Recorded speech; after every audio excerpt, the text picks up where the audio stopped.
Hello. Thank you for tuning into the video. If you enjoy listening to scary stories, feel free to subscribe to the channel. I upload on a daily basis, and any support would be greatly appreciated. Today, I have 5 true scary stories that were given to me. And now, let's begin.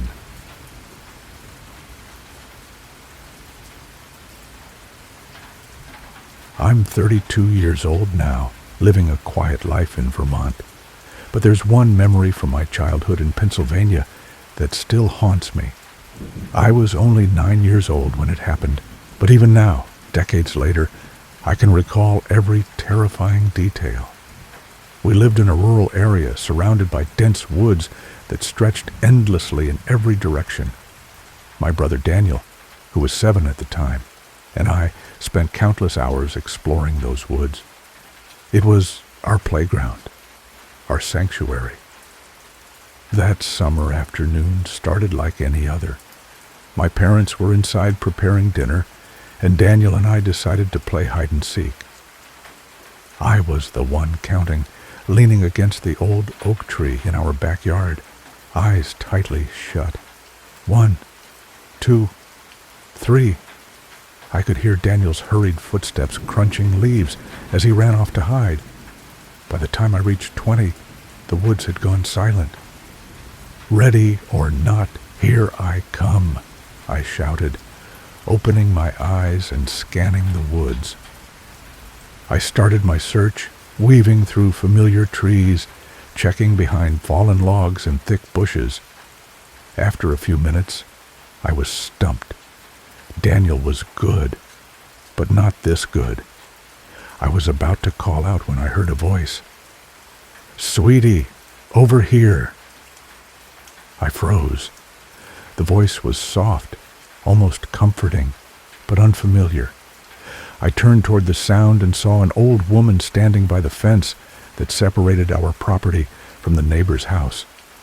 She had short, curly gray hair and wore a pale blue cardigan, her thin frame barely visible from the distance. "Your brother went inside the house to hide," she called out, pointing to the neighbor's house. I hesitated. I didn't really know our neighbors. I was 9, and adults all blended together to me. But something felt off.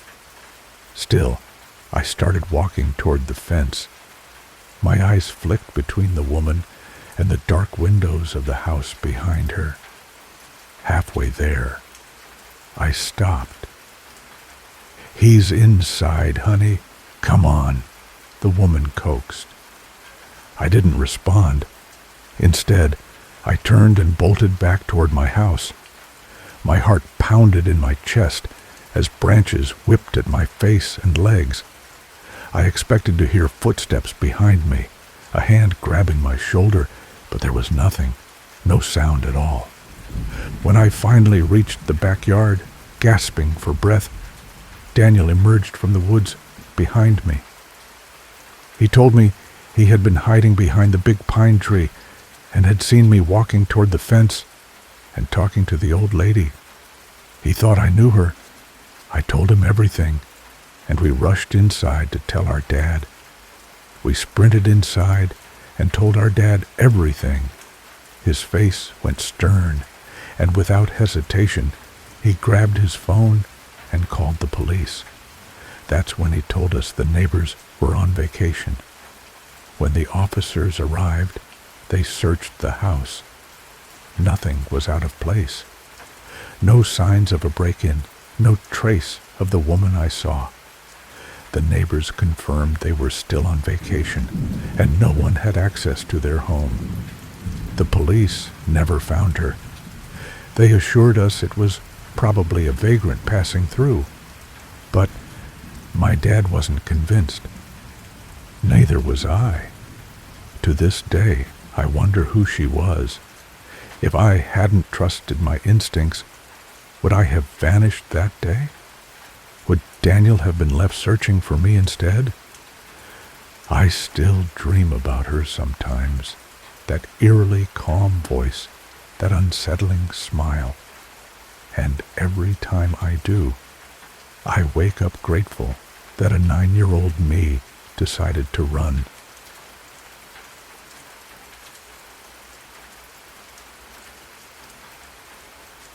It was a quiet Tuesday when I first met Frank. I remember the day because I'd just finished another long day at the gas station where I worked. I'd been there for almost a year, mostly because it paid the bills and wasn't too stressful. The town I had lived in for most of my life, was small, and I was used to seeing the same faces. Frank wasn't from here. He walked into the store in the late afternoon. It was just starting to get dark, and I was sitting behind the counter, half paying attention to the TV in the corner. He was a tall guy, probably in his mid-30s, with a slightly messy beard and these wide eyes that made him look like he hadn't slept in a while. He wore a hoodie, even though it wasn't cold yet, and these old jeans that looked like they'd seen better days. He came up to the counter with a 12-pack of soda and asked for the cheapest pack of cigarettes we had. I noticed right away that his voice was kind of soft, but not in a way that seemed out of place. Just tired, like he had a long day, too. "Rough day?" I asked, more out of habit than any real interest. He shrugged. "Just moving around, keeps me busy." I thought that was a weird thing to say. It was the first time I'd heard someone mention being on the move, but it wasn't really any of my business. The next few days were the same. He'd come in around the same time every evening, buy his usual and make small talk. He never lingered too long, always polite, but distant. I didn't think much of it, but there was something about the way he carried himself that made me uncomfortable. It wasn't anything overt, just a general unease that settled in my stomach whenever he was around. He was just a guy, I thought. Maybe I was reading into things. Then, about a week after I first met him, things started to shift. It was just another evening when Frank walked in, but this time, his demeanor was different. He was jittery, almost nervous, and he kept looking over his shoulder like he was afraid of something.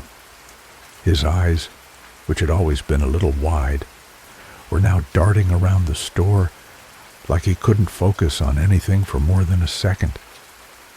He was still polite, but there was a tension in the air that I couldn't ignore. "Can I just get a pack of smokes?" he asked, his voice a little shaky. I grabbed them from the counter and passed them to him, but before I could say anything, he caught my eye and leaned in a bit. "Listen, I know I don't know you, but you ever feel like someone's watching you? Like they're just there, even when you can't see them?" he asked, his voice barely above a whisper. I laughed it off, thinking it was just him being weird. "Nah, man, you just need some rest, that's all." He didn't seem to take my comment well. His expression tightened for a second, like I'd said something wrong, but then he quickly forced a smile. "Yeah, probably. Just tired." That was the first time I really noticed how off he seemed. Before, he was just an oddball. Now, it felt like there was something deeper, something I couldn't place, but that I didn't want to get involved with. Over the next few weeks, he started coming in more often. His conversations became more erratic. He would ask strange questions, like if I believed in ghosts, or if I thought people ever disappeared without a trace. He'd stare at the TV in the corner, not even watching the show, but just staring like he was waiting for something to happen. At first, I thought, Maybe he had some kind of mental health issues or was just lonely. But it started getting uncomfortable. He began showing up in the middle of the night, hours after the store usually closed. One night, I was locking up, getting ready to head home, when Frank knocked on the glass door. It was after 11 p.m., and no one was around. I wasn't going to let him in, but something about his expression stopped me. He was on the verge of breaking down. Can I just talk to you for a minute?" he asked through the glass. I hesitated, but opened the door. "You're not supposed to be here, Frank." He didn't seem to care. He just walked in like it was the most natural thing in the world. "I think I'm being followed," he said, his voice trembling now. "I'm not crazy. I swear I'm not. But I keep seeing the same guy. Everywhere I go, he's there. I can't escape him. I can't sleep because of it." I didn't know how to respond.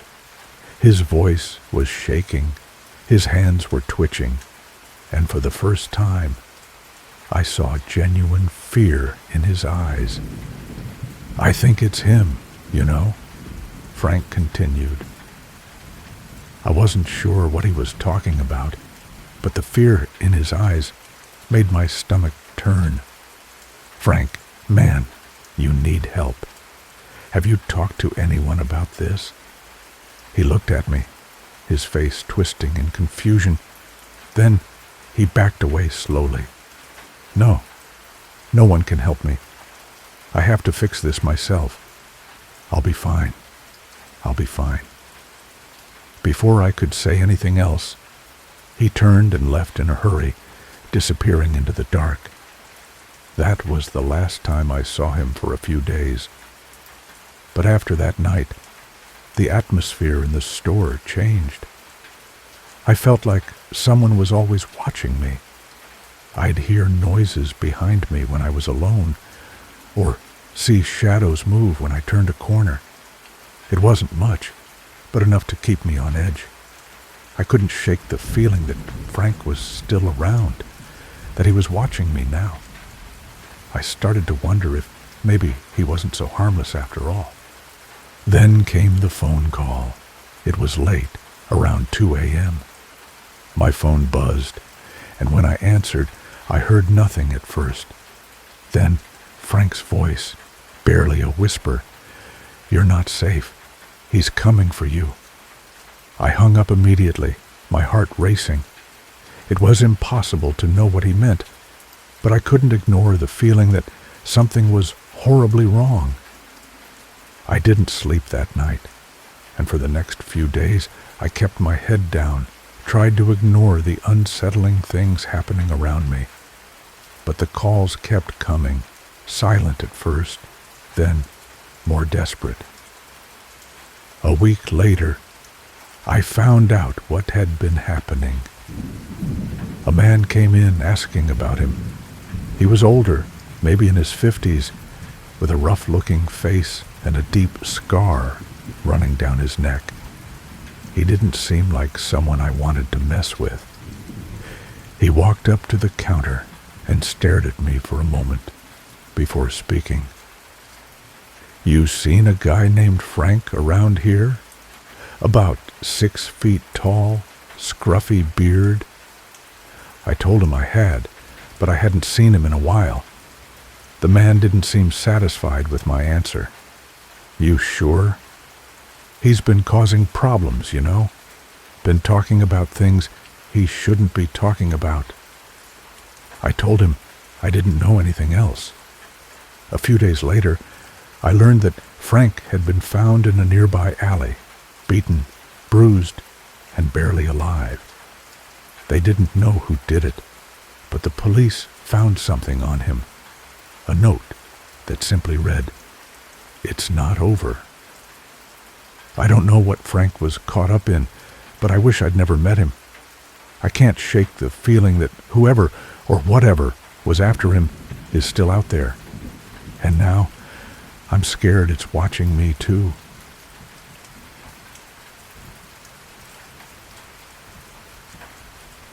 W. When I was 8 years old, something happened that I'll never forget.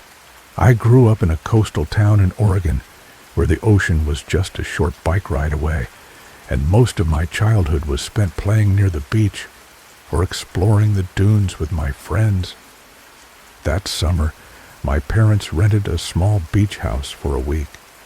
It was nothing fancy, just a little cottage with faded blue shutters, but it was right by the shore. My parents let me wander as long as I stayed close, so I spent most of my time combing the beach for shells or digging holes in the sand. One afternoon, I decided to explore the dunes by myself. My parents were inside napping, and I figured I'd be back before they even noticed I was gone. I walked further than usual, weaving between the tall grasses and following the sound of seagulls. That's when I saw him. A man was sitting on a large piece of driftwood smoking a cigarette. He looked rough, messy hair, a torn jacket, and dark eyes that seemed to follow me even when I wasn't looking at him directly. I tried to ignore him and kept walking. "Hey, kid," he called out. My parents had always warned me not to talk to strangers, but it felt rude to ignore someone who was talking to me. "Yeah," I replied, trying to sound casual. "I lost my fishing gear somewhere out here. You seen any tackle boxes or a fishing pole?" I shook my head. "No, sorry." "Mind helping me look? I'll pay you $5. $5 was a lot to an 8-year-old, so I agreed. I followed him through the dunes, looking around for this supposed fishing gear. He kept leading me further and further from the beach houses, saying, "I think it's just over that hill, or maybe I left it near the bridge." We walked for what felt like forever, and I started to feel nervous. Then he pointed to an old wooden bridge that stretched over a narrow stream. "Let's check under there," he said. That's when it hit me. Something was really wrong. I thought to myself, if his fishing gear was truly missing in this area, why was he sitting so far away from where he supposedly lost it? It didn't make sense. A wave of fear washed over me. I didn't say a word. I just turned and ran as fast as I could. I zigzagged through the dunes, my little heart pounding so hard I thought it might explode. I could hear him yelling behind me, but I didn't look back. I ran until I reached the beach house, burst through the door, and told my parents everything. My dad grabbed his car keys and took off down the beach road. The police came later, but they didn't find anyone. I sometimes wonder what would have happened if I had followed him under that bridge. Even now, whenever I'm near a beach, I find myself looking around, half expecting to see a man sitting on driftwood, watching me.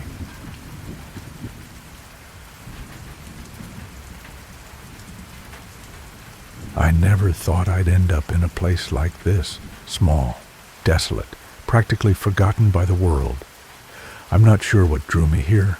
I'd been living in the city for years, working a dull office job, surviving the rat race like everyone else.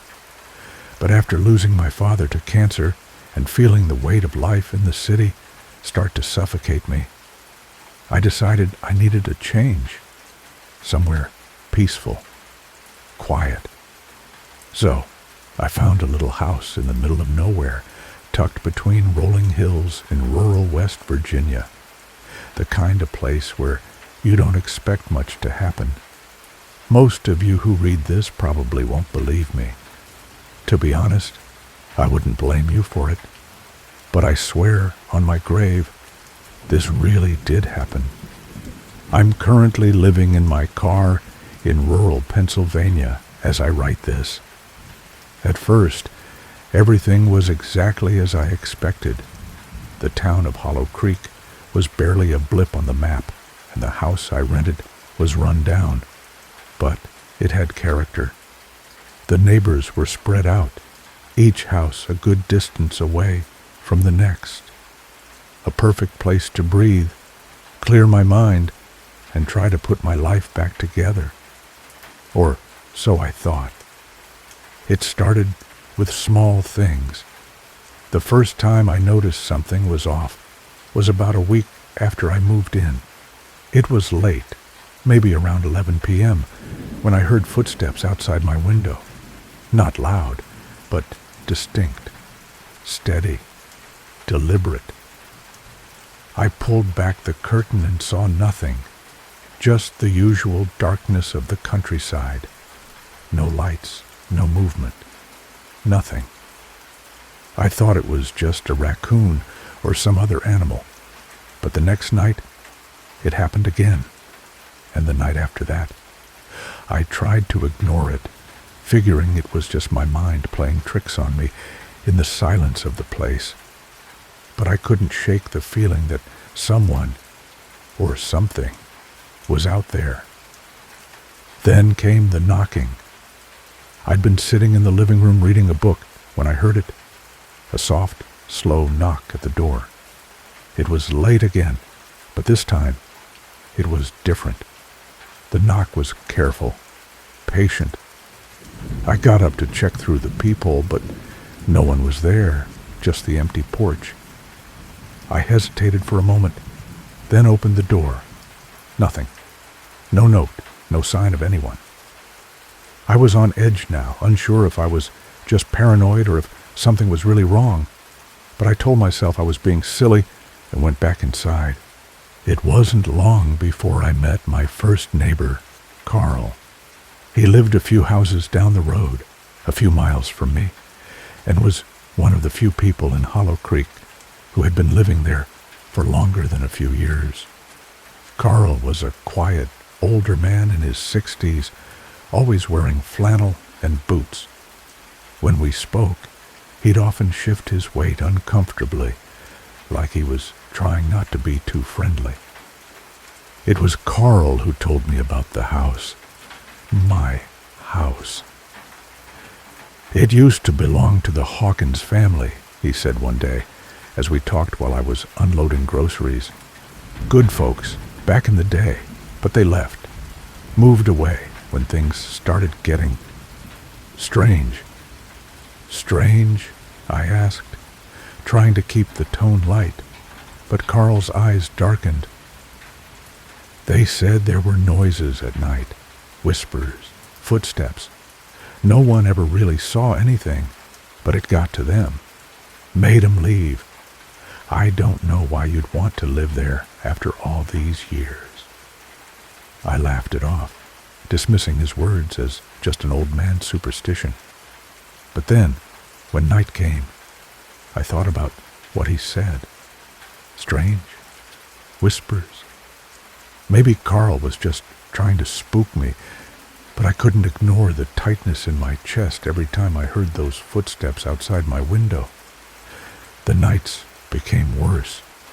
The knocks started happening every night, always at the same time, just past midnight. A soft knock, a gentle tap on the door. It wasn't enough to shatter the silence of the night, but it was enough to keep me from sleeping. I tried to tell myself it was nothing, maybe kids messing around or an animal pawing at the door, but deep down, I knew something was wrong. I started sleeping with the lights on, my phone charged beside me, ready to call the sheriff if things escalated. Then, one night, it did. The knock came, soft at first, then harder, as if someone was trying to get my attention. I was wide awake, my body rigid with tension. My heart pounded in my chest as I crept to the door. I looked through the peephole. Nothing. I opened the door, fully expecting to find no one there. But this time, there was something something out of place.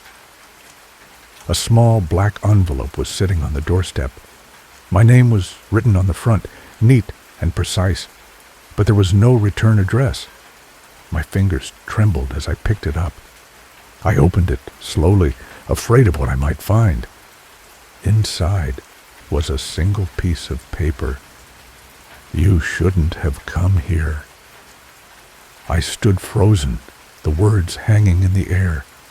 My breath came in shallow gasps, and the hairs on the back of my neck stood up. Who would do this, and why? I stood there for a long time, the cold air biting at my skin, but I couldn't move. The sounds from the woods, whispers, low and almost inaudible, were growing louder, closer.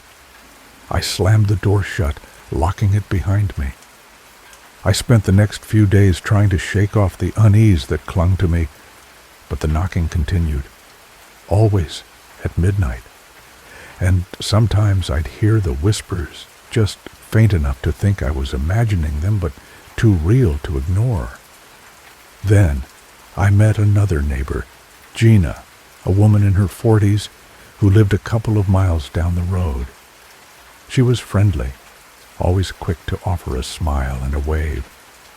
I told her about the knocks and the strange happenings, and she listened quietly, but her face grew pale as I spoke.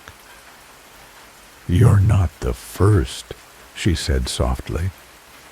"The Hawkins family wasn't the first either. No one stays long in that house."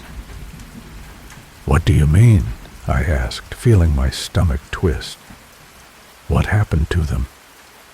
"No one knows for sure. People say there's something in the woods, something that doesn't want you there, something that feeds off the fear." I stared at her, confused. "What are you talking about? I'm just a renter. I have a lease. I don't believe in—" "Listen," Gina interrupted. "You need to leave. It's not just the house. It's the land. It's cursed." I didn't know what to make of it, but I couldn't ignore it anymore. The knocks had become harder, louder, and the whispers had turned into something else, something that felt alive. It was as if the land itself was calling to me, pulling me in, feeding off my fear, making me doubt my own sanity. Last night, when the knock came again, I didn't hesitate. I grabbed my keys, my phone, and left the house. I drove through the winding roads, the headlights cutting through the darkness, my hands shaking on the wheel. I wasn't sure where I was going, just that I couldn't stay there anymore. And that's when I saw it. In my rearview mirror, reflected in the glow of the headlights, was a figure standing in the middle of the road. Tall, thin, and dressed in dark clothes, the figure stood still, unmoving. I couldn't make out any details, just the shape of a person. But when I looked again, it was gone. I didn't stop to find out what it was. Now, as I sit here, far from that house, I'm not sure where I'll go next, or what I'll tell my friends and family back home. But I know for a fact I'll never go back. I hope that house burns to the ground, so nobody will have to experience what I just did.